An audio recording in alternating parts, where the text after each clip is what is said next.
আসসালামু আলাইকুম। সবাই কেমন আছো? আশা করি সবাই ভালো আছো। আমিও ভালো আছি।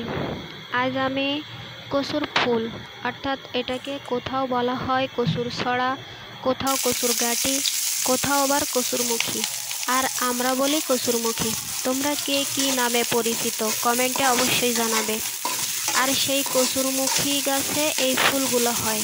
এর ফুলটা যখন একটু হলুদ কালার ধারণ করে তখন তার গন্ধটা খুব ভালো লাগে। তোমাদের কাছে কেমন লাগে তাও বলবে। এটা অনেকে খায় আবার অনেকে খায় না। মূলত গলা চুলকানোর ভয়ে অনেকে খায় না। যারা ভয় পায় এই ভিডিওটা তাদের জন্য। আর এভাবে রান্না করলে বোঝার উপায় নাই যে এটা কচুর ফুল নাকি শাপলা খেলাম। অবশ্যই দুইটার স্বাদ দুই ধরনের।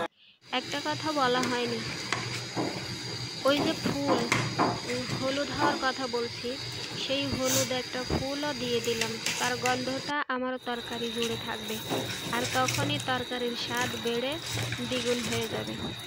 সাথে থাকো লাস্টে কালারটা কেমন হয় দেখার জন্য।